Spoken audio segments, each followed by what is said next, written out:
My name is Andrew Pippin, and I am filling the very, very large shoes of Maggie's PI lead expertise next year, or this coming year, as of Monday. And therefore, I'm just going to give a brief overview of a few public image trends and ideas that are floating around at the moment, which would affect Rotary as an organization and the way that you might be able to use some of these facilities in order to better the work that you're doing in your club from a public image perspective. It isn't just me. Julia Lewis is co-PI leading with me. So with that email address there that you can see on the screen, pi.rotary1150@gmail.com, you will be able to get hold of both of us. We both have access to that inbox, and we are here to support you. So if you have any questions or ideas or anything like that, just send the email through and we'll speak to you. We do already get requests of, can this go out on social media? And sometimes we have to have discussions about branding before it can, and we can do it all via that email address. Okay. My telephone number is obviously also widely available. I'm not someone who's hidden all of my information online or anything, so you can always find me. And I don't sleep, so it works really, really well. So let's get crack-a-lacking. So what I thought, there's lots of trends every year. The trends change every year. So I've just picked a couple. Okay, and I'm going to talk them through. I'm probably going to talk for about, I don't know, half an hour, maybe a little bit more. I've got 27 slides, but I'll be whipping through some of them. So 4 key trends on 2026 in social media. First one, artificial intelligence, obviously one of the massive movements in 2026. And what I'm going to do, I've been using it now probably for about a year, both creatively and in work as well. I'm part of that process in the civil service of incorporating artificial intelligence into our everyday use as an efficiency saving tool. And therefore, I'm going to talk to you about some of those issues that are floating around. Authenticity beating polished marketing. That's important. That's something where the more traction is being gained by getting that authenticity. Communities on social media are outperforming mere follower counts. It used to be about getting followers. It's not so much anymore. And finally, and I'm sure this is quite key, and this will be quite a brief one, but quality beats quantity in that sense as well. So those are the 4 points that I'm going to cover off today in this session. So first of all, artificial intelligence. It is the assistant and it is not the creator. So first of all, our first little discussion-y bit, we'll see what people have picked up. This is a very quick, all right, still talking. This is a very quick poster that I created via AI, which is, just using as a bit of an example. I used a very basic prompt. So I wanted it to be Rotary. I wanted it to be a charity event. And I wanted it to show that we do great things. And this is what it created. So it is very, very basic. So what I want you to do, I want you to turn your mics on and just see if you can point out some of the many issues that are on this poster that no person created. An AI bot created it. So please start shouting. And Julia, if you could keep an eye on the chat, just in case anyone does prefer using the chat, then you can. Other than that, though, please give me your voice. Have a look first. What can we see? There's so many on there, Andrew. Yeah, I know. That's why we're going to discuss. The wheel is wrong. The selfie is wrong. That's just on Brilliant. the first top line. All right, star pupil. Someone else then. So we've got the wheel is wrong, and what else was wrong, Dad? The selfie. Rotary serves about selfie. Oh, is that what you call it? Right. Okay. Yes. Sorry. Selfie. Yeah, you're absolutely right. They used the word selfie instead of things. They've messed up the slogan. The theme is wrong on the bottom as well. Yeah, that's right. Well, they've used a theme. Yeah, which we don't anymore, do we? So that's, absolutely. The message now. That's way out of date one. Where the date? No, that's a way out of date theme. Oh yes, sorry, it's an old theme. Yeah, absolutely. Yeah. There's no locator. There's no locator. Say which club or which place, and doesn't conform to the branding for location of the event or the club. Absolutely. Looks like it's some massive Rotary International event rather than something that's actually got to do with a club, doesn't it? Well, I think you need to specify which part of Rotary is running the event, whether it's a district or a club, and that needs to be near the logo. Absolutely. It's Absolutely. messy. It's quite messy. It gives no idea of what the event actually is and what it's doing. Yeah, because even if we added the detail, so we put a date in, we put a time in, we put a place in, and the detail in the contact box were right. Even then, it's still messy, isn't it? There's too much going on there. So yeah, so this is and this is on purpose. It's a particularly bad example, but this is on purpose. So just to give you, anyone want to add anything now before I put the answers on screen? Yeah, it's essentially all about Rotary, but nothing about the event. Yeah. So if you don't know what Rotary is, then it's meaningless. Yeah, absolutely. And we don't even know what the event is, do we? No. It's not going to draw anyone in. So absolutely right. So there's just a few bits before I ran out of space. So yeah, the branding is wrong, logo and text. You notice even though they've used the old Rotary wheel as well, but the actual text of Rotary is wrong. That's not how we present the word Rotary, is it? No. With the master brand, etc. The grammar is off. Me just being picky maybe, but the grammar is off. There's spelling issues. Child education-est doesn't mean anything. Outdated Rotary themes. No actual information about the event. Way too much text. I think that's a great point that Steve made about the fact that it's got to show which part of Rotary is actually running it. That's really important. And so that's typical, and that's been done with a very simple prompt. But of course, when people first start using AI, those first prompts are really simple. And I think that something that if you are going to use AI for posters, then you have to get into really detailed prompts pretty quickly. And this is an example of how it can go wrong. So it's very important to kind of keep an eye of what's coming up. I sometimes feel, and they're all starting to look quite similar now as well, AI posters. So we need to kind of keep all that in mind. So I've got a few ones here now that I've picked up online. Okay, I'm not going to say where they've come from. Some of them are international, and some of them are pretty local. Okay, but just having a quick swizz. Okay, no. Quick swizz through Facebook, and these came up quite easily. Now these ones, and they look quite similar, so you'll know which ones I'm talking about. These ones come from quite a significant person in Rotary International. He's outside of the UK, but there's a Facebook page or Facebook group which is very good for public image stuff, but a lot of AI is being churned out on there now. And as much as the message is lovely, that's fine. The message is lovely, but look what it's done to the branding at the top. Okay, so it's not got the message that the branding is around. And that's a really small detail. So what sometimes can happen is that you put it in and you look at the thing, and a lot of the time, because there's lots of these, which we're not going to look at all of them, but if you've got about 10 of these, you probably stop looking after 2. So when you created it yourself, you've got all of that information in front of you, and you look at them, and after the third one, you're like, yeah, they look great. But actually, they're not all like it. There's about 6 out of the 10 where the branding's gone wrong. So you need to keep an eye on those details. So for example, here it's messed up the wheel. This is one that, again, I've removed everything from it, but this is an AI creation. Branding at the top's not so bad, but then of course it's included the old wheel in the center, and of course what we're looking at then is that unless you tell it differently, it uses its reference point as being the whole internet. And of course, over the years there is more old branding online than there is new branding. So what it's going to do, if you don't say using the most up-to-date Rotary branding guidelines, and then it will go and find the document and do its best to stick to it, then it is highly likely it will pick up old branding.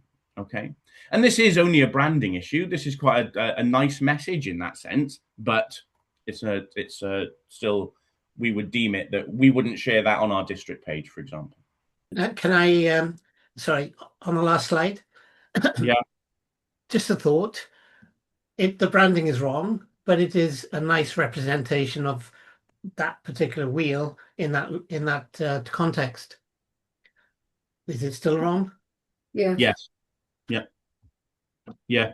It's a nice idea, but it's the problem is that Rotary are quite protective of their branding. That's the thing. And therefore, when we are part of an organization that has branding in that way, you have to respect that. And we've agreed that in being members of the club. It's not really our club, it's Rotary International's club. Yeah. And we are subsidiaries of that. And therefore, if they're protective of their branding, we have to respect that. Because, I mean, my background is intellectual property, so I see that and I understand where they're coming from, obviously. Yeah. But there we go. So there we go. Another 2 examples. This is from the same stream of creations of these ones. And again, you could flick through them really quickly and think they're lovely and fine, but actually they're not, because they've spoilt the wheel. And on the other one there, you notice this is something to look closely for, actually. A lot of the time it can't cope with the text on the wheel. So it's created something which isn't quite right, but it's, you know, it's close. But actually, if you look at the text on that left-hand side one, you'll spot that actually it's the text is all gone wrong, and therefore it's not doing what it should be doing. Okay. It also makes it stand out very massively as AI. And as you'll see later, that doesn't gain as much traction as maybe we want it to online. So this is a really pretty one. Again, it's a bit sad that this one went wrong, actually. Again, really, really pretty. But if you look down at the branding down at the bottom, the letter, not only is it the old logo, but the lettering is wrong as well. So it spoiled the logo. There's a little bit here that it's down to proofreading, really, because you should be able to look at it. And what you could then do is go back and give it the same instruction, but you're asking it to access the latest branding guidelines from Rotary. And if you give it that strict instruction within your prompt, then it will go and find that guidelines, and it'll adhere to them. Okay, you've still got to check it because it's not infallible, but so that is something. So just keep an eye out for these, because I think if you have a go at making these, quite quickly you'll realize it's quite an easy process, and that's fine. But you've got to look at those finer details, because what we can't have is that suddenly we're getting help and we're getting aid from something which is a great efficiency saving tool, but it's actually reducing the quality impact of the image that we create as Rotarians and as of the organization of Rotary. Okay. And that's something that we can't have. Okay. We've got to keep the high standards. Andrew? Yes. Maggie has picked up that type of thing through the year, and where we can, because the request has gone out to go across the district or something, we've actually edited the poster so that the branding is corrected. So that's, yeah. If you listen to if you listen to the rest of my talk, we'll cover things like that. Thank you, Ian. That's why I'm saying nothing, Ian. That's why I'm saying nothing. Yeah, it's cool. So yeah, absolutely. So the theme of this, as you can imagine, is AI struggles with branding. And it's not just Rotary branding, it struggles with branding generally, because what it'll do, it'll pick up old branding off the internet. It'll skew the branding because it doesn't recognize the importance of getting the branding right. Okay. And that so it can struggle. Some are better than others. And I noticed someone's just put in a thing about different AI engines. You're absolutely right. But you know, you've got to keep an eye on it. And then it's not, and I'm not saying don't do it. I'm saying keep an eye on it. Okay, that's what it is. So yeah, so let's make sure that we get that. But the main thing as well is to put that prompt in that says using the Rotary guide, the most up-to-date Rotary guidelines, and it'll find the Rotary website and it'll use those rules.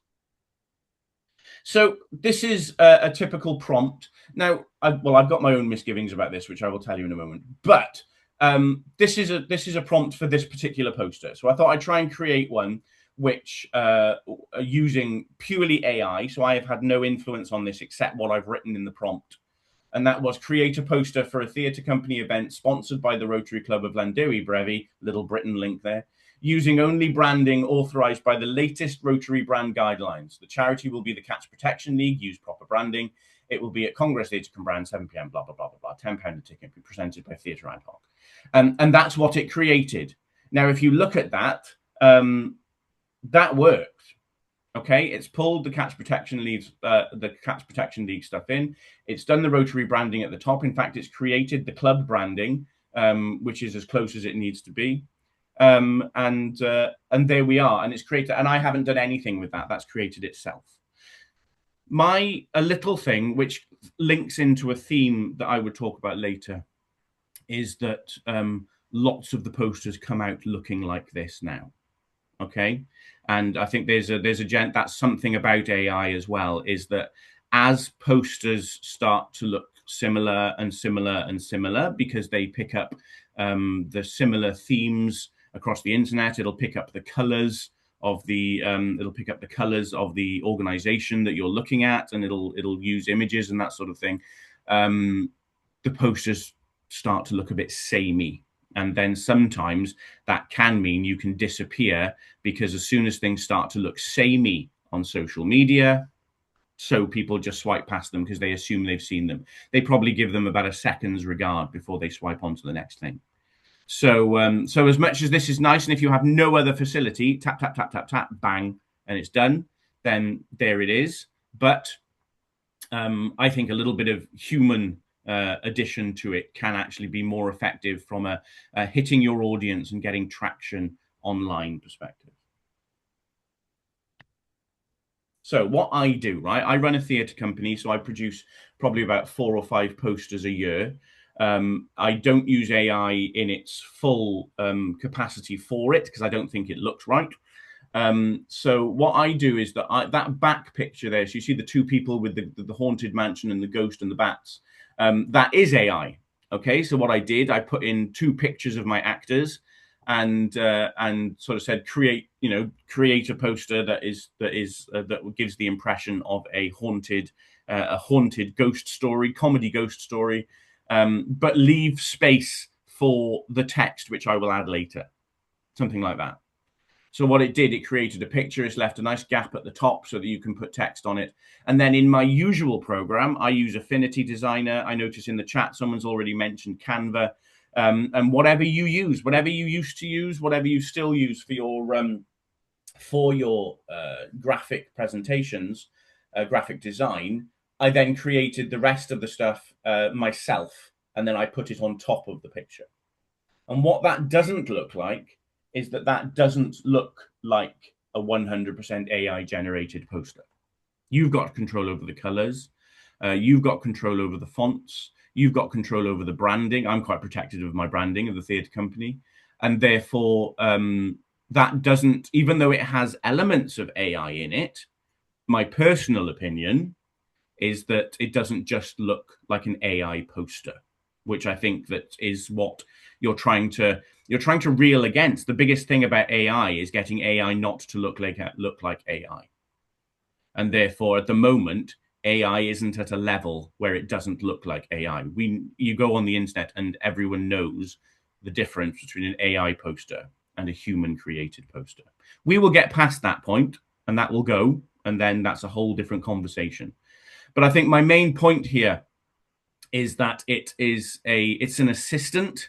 Okay, AI is an assistant. So I used to spend hours putting these posters together, and what I used to do, I'm not a graphic designer, so I wouldn't create images, but I would go onto websites like Shutterstock, and I would spend hours looking for the right graphic design, and then you pay a minimal amount of money, so it's not as if anyone's massively out of pocket by not using it, and find the appropriate backdrop to my posters. Well, now those posters are more what I want rather than thing. And that goes back to Ian's point of where you adjust things. What I prefer to do is that if I want a specific picture for a rotary image or something like that, then I'm asking for that image. I'm trying to create the backdrop first, and then I'm dropping the branding into it. Then I'm dropping my text into it. Then I'm dropping my information into it. Okay.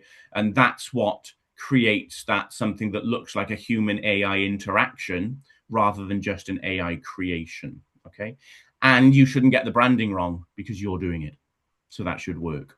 Okay. So yeah, so there we go. That's just that's an idea, but that's pretty much from a takeaways perspective from an AI discussion. Allow it to save you time. It's not a don't use it. Okay. If you weren't paying anyone to create a poster in the first instance, then no one is out of pocket by you now using AI to help you create a poster now. Okay. So that issue is gone. Commercially, that's a different question. Okay. But in this instance, and of course, from a copyright perspective, when they haven't quite, the Supreme Courts haven't decided where we are yet, because of course artists feel like because it's drawing from everything on the internet, it is creating that, because it's drawing from everything on the internet, it is creating, it's using their information, and therefore there's a copyright issue there. But the courts haven't settled that yet. So from a perspective of you creating images, then you use AI, you go for it, fill your boots, because the copyright issue will be something that the courts have to decide, and they will decide over the next, I'm sure, 10 years, sooner than that, I'm sure, because they're huge. They're obviously the companies that are creating them, and then the people who want their information protected. So yeah, experiment with those prompts. There was an example further back, obviously, for that main poster, which I can put up again later if you want to see it. Don't trust its accuracy. I know that sounds like I'm being a bit paranoid, but always, always, always proofread your AI stuff, because it doesn't always get things right. Also, AI-generated images tend to perform less well, so don't use them all the time. Okay, it's not all of your outgoing public image marketing shouldn't all be AI, especially with social media posts, etc. Because I'll come on to some reasons why not in a moment. But they don't perform as well. People don't spend as much time reading them. Okay, then that human element is still more popular with your social media audience. Okay, so if anyone wanted to, that was my prompt for a typical poster. I don't know whether anyone wants to screenshot that while they're sat there, take a photo of it. But if you wanted to pull up a poster where it's entirely done, then that's your prompt for that. And well, you don't want the prompt from the first one because it was an awful poster. But my prompt for that would have been, I upload the 2 photos of my actors, so you wouldn't need to do that because it's a theatre ad hoc context. But you might say, you might have a picture of something that we've done with youth competitions or something like that, and you've got permission for them to be in it, etc. And you might say, you incorporating this photo, please produce a poster which demonstrates the Rotary ideals, and then you give it the information in the same way as you have there. Okay, so that's the sort of thing we're looking at. But you experiment with prompts, just stick them in, because if they say, I mean, with the free versions, it's probably going to give you, I don't even know what the minimums are, it probably gives you about 10 creations, and then if you hit that, then you've got to wait 24 hours before you ask it for more. Okay, so sometimes that can be no bad thing, because you don't end up in an AI vortex for 5 hours trying to create posters. It makes you wait 24 hours before you can carry on. Okay, so moving on, because that's a very big one which we could discuss forever probably. Authenticity beats polished marketing. So in complete contrast, showing your human side. So people trust people more than organizations. Okay, that's important. And I think at the moment that probably plays against the very corporate image that Rotary can create. Okay, the very corporate image that Rotary can create, where we're talking about branding and we're talking about, making sure that all of those things are there.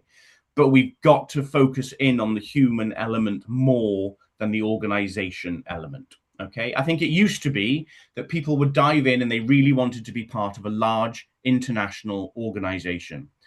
More now, people want to see people doing things in their local communities. Okay, I don't think it's a new concept, but there it is. Okay, so a perfect poster telling people the Rotary does great things will engage people less than images. Now, this is an image taken from the brand center. So they have stock images you can use. So that's lovely. People working at a food bank, fantastic. But then, even that looks a little bit corporate, a little bit staged, which is fine. And people are becoming more wise to that now, because the internet's a little bit more like that. So I've got a few examples here. Service is emotional and not transactional. So you're showing genuine moments. You're providing social proof of what you're doing. Fellowship and testimonials. Hentless are very good. And I'm not saying this because Julia is co-PI lead, but Hentless are very good at their output. This one was a video. I can't push play. That is a screenshot. So the pause is just to tease you. But if you go on Hentless's Facebook page, you will see some really, really good output. And, there we go. Yeah, really, really good output. And this is an example of them showing their fellowship and what they do.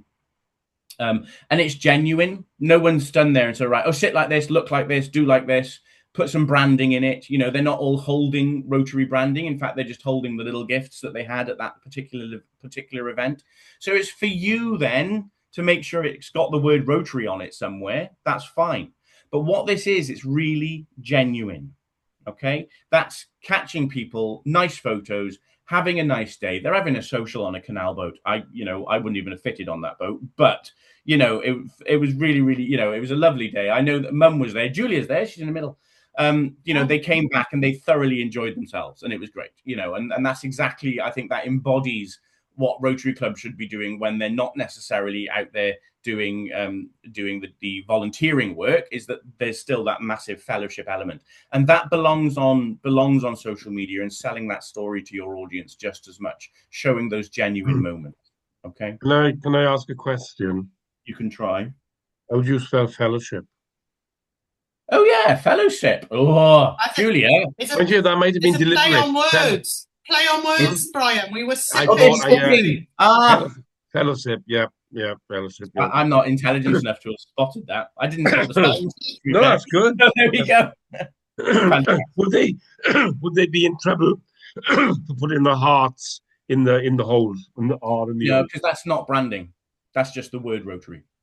That's lovely. Yeah, that's good. So that's just a font. To be fair, if they had then stuck a Rotary wheel next to it, then you're starting to borderline into that way. But I think that sometimes for these moments, it's better just to say Rotary and off you go. So yeah, there we go.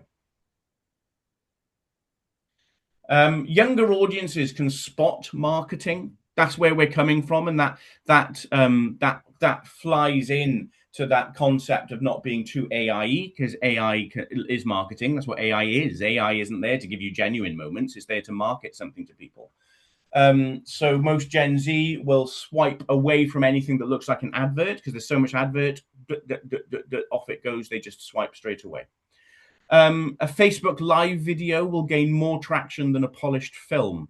So we shared this one onto the district site as a good example. They were doing henna and Name the Bear for the Cwmbran Big Event, I think it was, which is the big kind of fair that happens in Cwmbran once a year.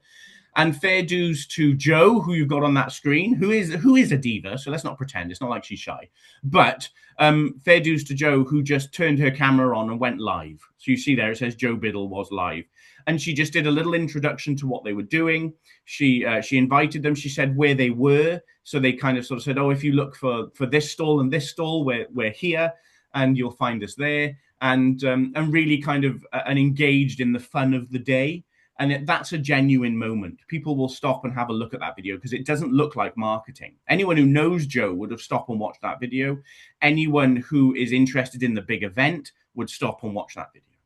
Okay, so it's kind of that's what's genuine about it. Again, I've not put a video in it because that's complicated. But if you look into Hentless, in fact, we've got that one on the district page somewhere, and then you can see the sort of things she was saying. And it is just a brief. It's just a brief introduction. Facebook Live videos are only, really, if you go any more than a minute or 2 minutes, people are going to swipe away anyway, unless you're being really interesting.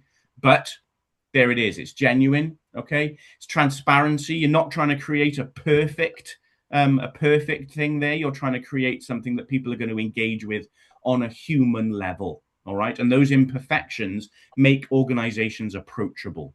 Okay. So you haven't always, dare I say, you haven't always got to be in your branded t-shirt. You haven't always got to be in your, covered in logos and shouting the words every 5 seconds. Sometimes that human interaction. In fact, it was an interesting point last night. I was listening to a podcast yesterday on the way home from something I was doing at about midnight. And it was about the creation and what works in podcasts specifically. And I'm not suggesting you create podcasts, but it tied into what I was going to say today, in that politicians in America, some won't do podcasts because they're not polished and you can't practice for them. The whole point is you sit down and you just have a chat, and that gets rid of that polished performance that politicians in America specifically want to put ahead, thinking about presidential elections, which will kick off in a year or so, won't they?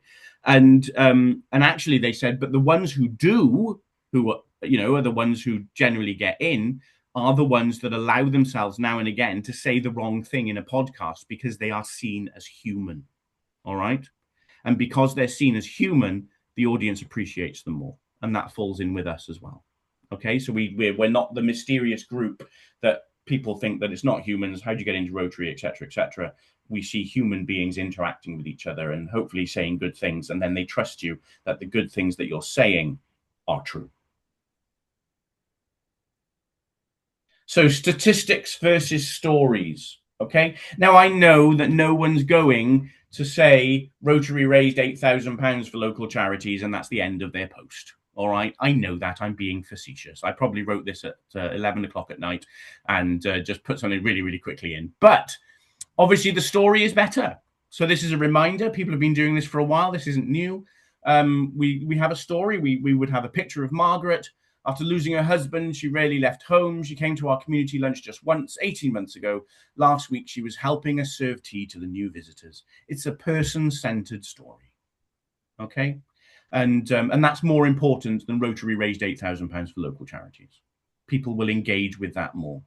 Okay, because the other thing, which is a little bit odd in a sense, but if you're just boasting about donating lots of money, and we've moved away from check presentations and stuff, which is great. I think Maggie's work over the last few years has gotten rid of such things, which is good.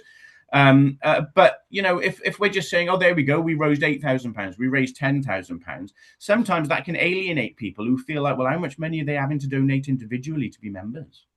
You know, oh, it must be loads. It's not. We know it's not because of the way that we fundraise. But other people don't know that. So therefore, there is an element that we're trying not to alienate our audiences to. Okay. So yeah, person-centered stories. Don't worry too much about statistics. You could chuck it in at the end. You could put it in at the end of that after the story, give it a space, and then put something else in. Something else that's happening at the moment, which is a trend on social media, which you can engage with if you want to. A few years ago, when I was running the social media for the district, and if posts were too long, we would always sort of say, oh, no one's going to read that. You don't need to do long posts. You know, 150, 200 words. It's all it needs to be. Lovely. Back then, that was true. Now, social media appears to follow the newspaper routine. Okay. Now, the newspaper routine is that you give a brief summary of almost your entire story in that 150 to 200 words at the beginning of your post. And this is for any article, by the way. If you're writing an article, you should be doing this. Okay. Your first paragraph, someone could read that and get the entire gist of your article, because a very small percentage of people will then go on to read the other 500 words that you've written, which is all the detail, which is lovely. Now, it used to be that social media didn't want anything beyond the 200 words. Now, it is perfectly safe to put down a nice long article on Facebook, and you do the first paragraph, and then the rest of it is all of the detail, because some people will read the first paragraph, and some people are really interested in sitting and reading the whole thing. So put both in there. They don't sit separate, they flow into each other. Okay? So that's okay now. So one of my bugbears of the last few years has gone. You are allowed to do longer posts because people do read them. Okay, so that's sensible. So the story will be remembered because humans remember stories far better than numbers. I've missed an S on the end of number. Don't spot that. And statistics support stories. They don't replace them. Okay, that's important because actually the stories are more important. Julia, could you give an opinion on the structure of a good social media or any article, really? Is that okay? No, I'm not going to do that, Andrew. Thanks, Julia. Yes, go on then.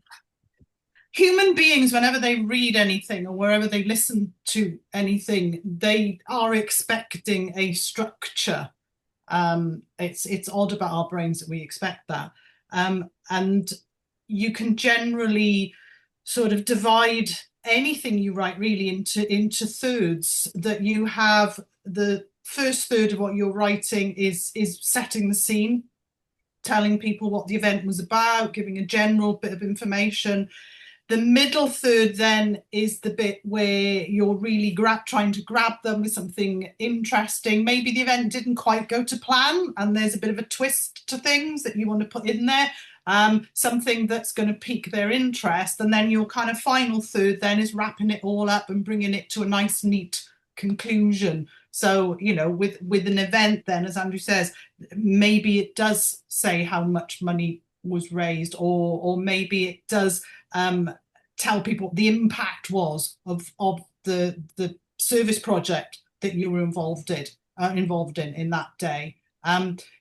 If the idea of big long posts is quite scary, then of course as a club you could always have a bit of a social media plan for the year. You may know what events are coming up through the year because you may have some certain rolling events, and you can almost come up with a structure beforehand that you've got there ready to help. The one thing that you've got to remember to do, though, that even if you've got a social media plan for the year, sometimes things happen spontaneously. And sometimes, and I'm thinking specifically of this within my own area at the moment, because I live very close to Blaenau, where that awful murder has happened, that you might have had some scheduled posts ready to go about something, and you actually need to stop them for a while because events kind of overtake you. So it's being very sensible about what you're writing, having a plan about how you're doing it, but also being able to be reactive and to pull things or change things if you need to. Is that what you wanted, Andrew? Yeah, that's fab. Thank you, Julia. That's cool. Ian, you got your hand? It's just when I'm reading a long article, I tend to look down through the middle looking for keywords. So if keywords are highlighted, it sort of snaps my vision in, and I might be interested and I can read that bit. Nice. That's a good idea. That's cool. Yeah, and the story, the emotional journey is just really important. Anyway, just on a pure neuroscientific point of view, our emotional brain circuits are wired into our memory circuits. So if things do trigger our emotions, we are more likely to remember them. So you know, there's it's backed by the science to use emotional stories. Yeah. Fab. Thank you, Julia. That's brilliant. So the takeaways on that one, as you can see, you show people engaging in the good work. I think we've always done that, but keep doing it. Don't look too corporate. All right. People can spot it and they'll swipe away from it. Provide that social proof. So showing people having a good time, having the fellowship, doing the good work, that's social proof, and stories over statistics. Okay. So the next one, slightly harder to generate, but you know, if we're going to do it, let's do it properly. Communities outperform a follower count. All right. So it used to be that it was about followers. How do we get more followers? Okay. 20,000 people now could follow a page, and yet the interaction with that page may not be as good as a page which has 500 followers locally, but loads of people are talking on all the posts. Okay, people discussing things in the comment section and liking it to an extent and sharing it, that is the engagement with the page. Okay, so it isn't just about followers and garnering followers. And that's what you need to try and generate on your social media. So first of all, you can make your audience part of the story. Okay, invite them into the conversation. Ask a question. What local causes should we support next? Tag someone who's made the day successful. So if you've just done a fairground and the people who organize the fairground and you want to kind of, you know, you want to tag them into your post while you're doing it, then do so. Tag as many as you can. Tag the charity that maybe you're helping that day. I mean, tag Rotary District, because I'll know it's happened and hopefully I can share it on the district page. Tag Rotary International if you're feeling cheeky, just go for it. And just tag things. Hashtags aren't as big a deal as they used to be, but more direct is tagging. And where are we today? Can you tell? Little questions. Questions engage people. And what you want to do is encourage people to actually respond to those questions. So a way of doing that, which is a little bit manufactured, but, you know, there we go. A way of doing that might be to ask the question and then you get someone else who is going to answer with their personal page as that first post. Okay, so that's going to come from them as an individual. So yeah, you're trying to engage them. You're trying to make them part of the story. Okay, they need to feel like they're part of it. Celebrate people more than projects. Again, this is a theme. It's going into that stories and statistics thing again, but people create emotional connections. Member spotlights are important, volunteer stories, and of course then the personal beneficiaries of the projects that are going on. But all of these are projects. Look at the Bryn Mawr one here, which is excellent. You know, are these the Rota Kids of the future? It starts with a question. Seeing them out there making a difference is so inspiring. You know, they're showing the kids doing some good work. It's environmental, so we're teaching them good lessons. That's a really wholesome post. That's a really wholesome post. Okay, and it will engage people, because it's not, even though it completely demonstrates and completely highlights the project without highlighting the project. So it's actually very clever. Okay. And then, of course, you've got member spotlights as well there. I don't know who the chap is with the big chain, but, you know, we've got this Rotary Club of Mumbles there, and they're presenting a Paul Harris Fellowship. Well, that's just as important. You know, both of these have an impact. Okay, yeah, maybe the Paul Harris Fellowship side of it is more inclining to your Rotary audience. But you've got to remember, on social media, 70% probably of the people who follow your social media are other Rotarians, because we support each other. We all follow each other's groups. So, you know, that's a nice thing, and they will know the lady, and it will all happen nicely. Gloria, she's not just a lady, Gloria Hughes, it's in there. And, you know, and that's important. So we're celebrating the people. Okay, it's people stories. And both of those are really important posts, I think, to show that, again, the clubs are human, and to show that the clubs are doing things without going, well, hey, look, we're doing things, which I think is really good. And again, that's going to engage people. And it's that human element. So encouraging member-generated content. Okay, this is something where I think some clubs may fall down on, is that either they've got only one person who is on social media, so that's a massive battle to get any traction then, because even if you're in a club where there's not many people who even engage with social media, well, the club members are those first people who need to engage with the social media. So if that's going to be your one of your key ways of speaking to the community, that's got to happen. But there's, you know, you should have several people on your social media pages in your club who are sensible and understand. But you should have several people offering different perspectives of what goes out on your social media. If you try and completely control the output of your social media through one person, and they are filtering everything, then it's going to either start looking quite samey, because what you do find is that one person has a successful piece of content, and then they create a similar piece of content, because if something's worth doing once, it's worth doing twice, and then they continue that formula. If you've got 2 or 3 people who are your social media people, then that works just as well. All right. And they're all putting different things out. Even if you're at the same event and you've got 3 people doing 3 different jobs, and they put out 3 separate posts about that event that day, that's fine. That's not kind of, oh no, we're going to put one post out with 4 different pictures. Make sure you send your pictures to me by the end of the day and I'll put them out. Do it on the spot. Just let the people do it. Get on with it. Trust your people. Okay, they're enjoying Rotary, and they're going to tell the people that they're enjoying Rotary. And engaging your own members is important too. So yeah, so allow them to post those reflections, tagging the clubs, the beneficiaries in the district pages, and just keep that going. Keep the conversation going. Okay, and the more of you that post on your social media pages, the better. And if they're good, we share them to the district site. So the takeaway, you're not asking how do we get more followers? That's not the focus. You ask, how do we help more people? They belong to our page. People have to feel they belong. Okay. They have to feel that they can freely communicate with you, and that you are creating a community. You know, where are the parents who won the parents of the children who won some of the youth competitions? They should be people who are interested in your club, hopefully, not necessarily to join, but they're just interested because you've benefited their children. And therefore they, you know, really they're prime targets for people who could be engaging, and you're telling them what the Rotary are doing, and that they're talking back and forth to you.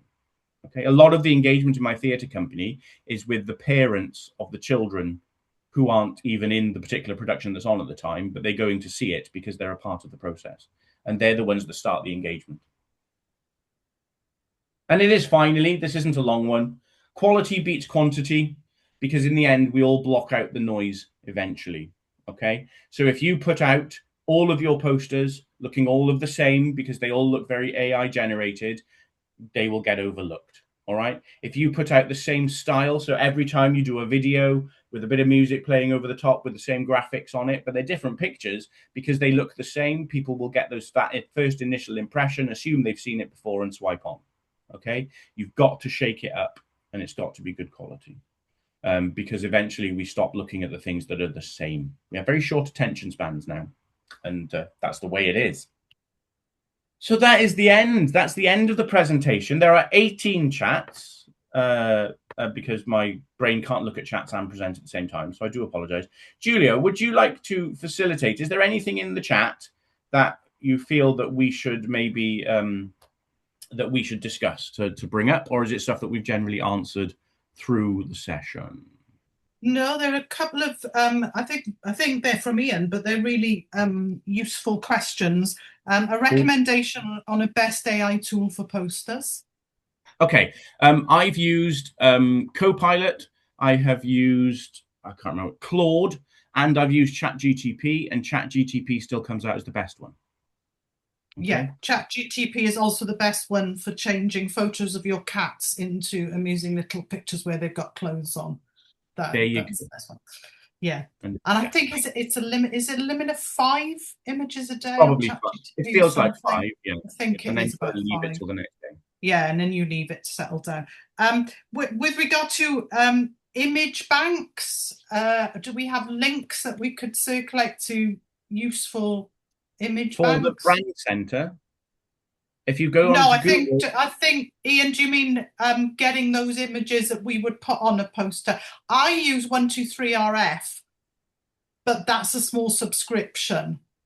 Yeah, it's essentially when I'm looking for images, there are so many sites out there. Yeah. And when you get into them, they want to charge you, and you've got to be careful they're copyright free and things like that. Yeah. yeah. Yeah. Go on, Mary. There are copyright free websites, obviously, that you can use. The brand center, as you say, is. Yeah. And if you Google Rotary Brand Center, you'll get there. I don't need to give you links for that. Yeah. Absolutely.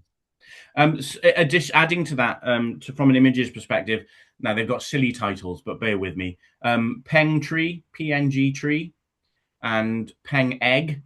You will find free. There is paid stuff on there as well, but you will find free PNG graphic files on there. Now it does say use it with, when the free ones, it'll say use it with giving credit to the provider. And if you want, to be honest with you, if you don't, then they also don't come after you. But if you want to cover that off, which is very sensible, put it in the bottom of the Facebook post, put it as a tiny little, size 6 thing in the bottom corner of your poster. Okay. But they're on there and they're free. So that's Peng Tree, Peng Egg. And have a play around with that. They are American sites, and there are pop-ups, and they want you to kind of get into it and pay, but you don't want that, obviously. Steve, you've got your hand up. Yeah. When you're posting on Facebook, should we say, is there a recommended number of images you should put on? Because sometimes you see a dozen or more, which is probably too much to scroll through. And is there a preference between showing a few close-ups of 1 or 2 people compared with there's a group of 20 of us there, sort of having a wide screen, just showing that there are more of us than just the 1 or 2 people. So, yeah, of course. The sort of mix. I'd be tempted to put both photos on the same post. So either, depending on how much time you've got that day, either put on both of them onto one post, and therefore they swipe between the 2 pictures, or the 2 pictures will show, or do 2 separate posts during the day. That's the other thing as well. Get them both out there, and some people will see the 1 or 2 people, and some people will see the full pack. Social media likes color. Okay, so the more colorful photo will get more traction because it'll pick up the algorithms better. Right. Yeah. So that might be a judgment call as well as to where the color lands. Ian? It would be useful if you create a prompt that gives a good result. It'd be nice to have a bank of prompts that you could put somewhere, like on the district website or somewhere. Maybe, yeah. Although I would encourage people to experiment. Yeah, I agree. But it's nice to have a starting point sometimes. Yeah, maybe so. But, I think that the initial thing needs to be that if people go to ChatGPT and start typing in, they'll realize that the first 2 or 3 they get are awful and that they've got to start honing it in and bringing it in with a little bit more detail. I don't think we need to give them anything in the first instance. They'll be fine. Okay. They'll be okay. Promise. It's just like the more you put in, the better. Really, you've got to Yeah. really tell it what to do, and then you will get the kind of output that you want. So Yeah. Do It you want always to starts with creator and then you go. There we go. That's the Big start. weak. Yeah. There's a big weakness here. You've got to know what you want. Yeah, you do. Yeah. And you'll realize you'll be slightly vague with it and you realize, oh no, that's not what I was thinking at all. And then you start thinking, oh yes, I do need to start thinking about what I'm going to type. Carol?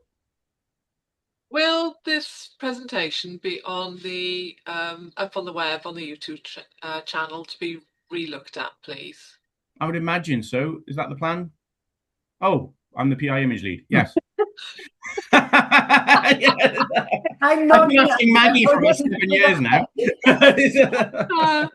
Maggie, am I allowed to put it on YouTube? Yeah. Andrew, I love the human side of that. That is fantastic. Yeah. There's an awful lot in here, and I'm aware.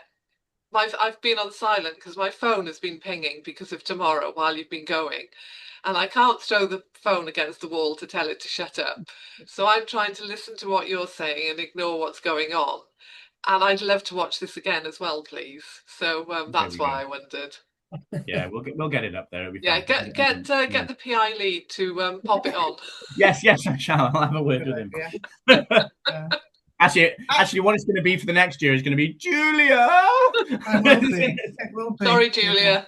I know. Look at what I've been done with. The other thing, Andrew, just that people often ask is the best layout for photos for different forms of social media, as in portrait or landscape.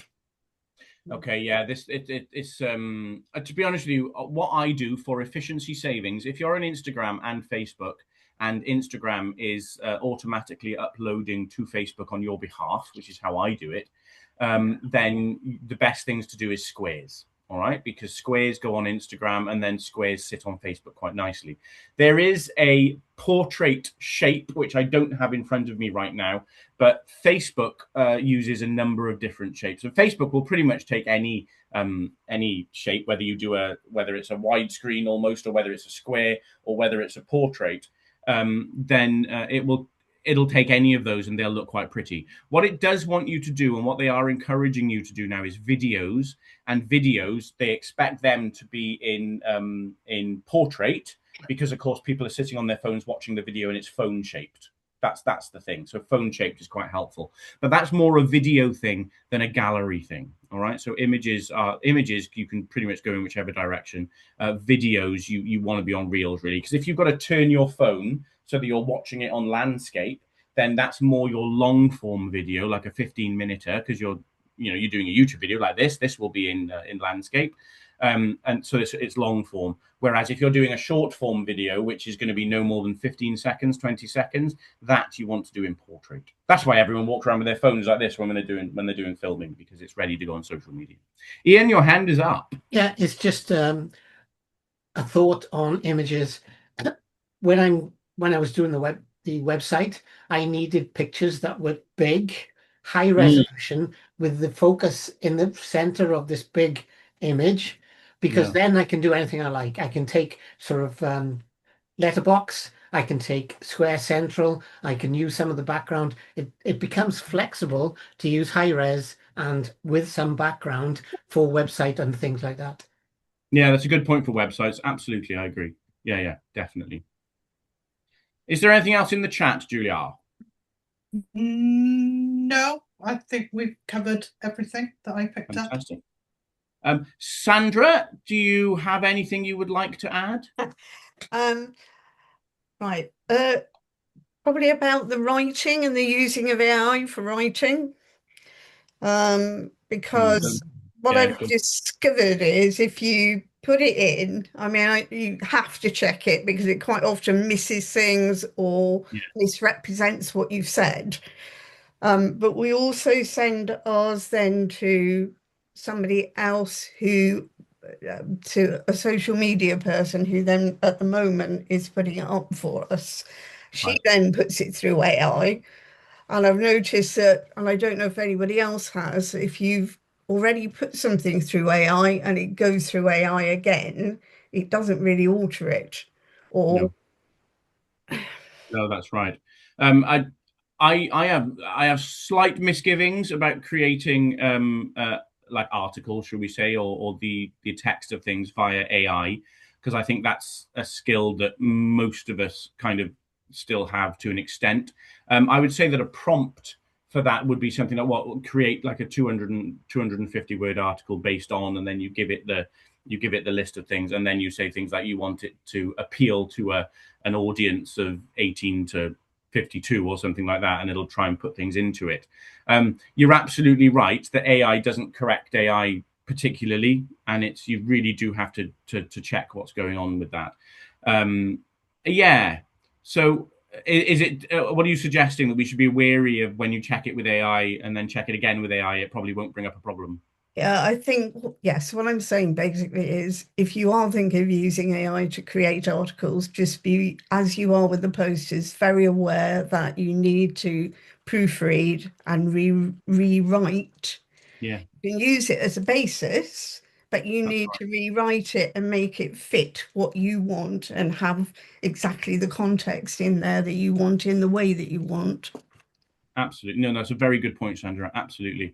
And I think it comes down to that. It's almost a slogan, isn't it? That and the same with the posters and the same with anything else that you happen to be creating, is that AI should not be relied upon as a creator. All right. AI is your assistant. Yeah. And that this isn't a moral stance. I'm not like that. Oh, no, we shouldn't be doing that. It's not that. It's that it's not accurate enough for it to be the creator. And I did joke with Ian earlier that if we allow, really, AI's job should be to do the dishes and to hoover the floor and to check we've spelt everything correctly. Because if we let it start doing everything like creating our posters and writing all our articles and doing all those things, then we will be left washing the dishes, cleaning the floor, and not doing any of the creative stuff anymore. And I think that's what we need to kind of avoid and make sure that human element remains. So it's got to be there. It's a fact of life. You know, in work now, I'm on the AI working group, and that's in the civil service, for how we can use efficiency savings. And you know, in intellectual property, we look at vast reams of information sometimes in trademarks. And an AI can reduce that process, but it's not accurate enough to be able to say it can do it. And I think that's really important, that you've got to remember the final point is that a human must oversee anything that AI creates or does. That's important. All right. I've got one question for Julia, though. Julia, I loved those fellowship videos you did, and I would love to know how you managed to, because I'm new to this, I would love to know how you managed to fit the photo into the frame, the video into the frame on that.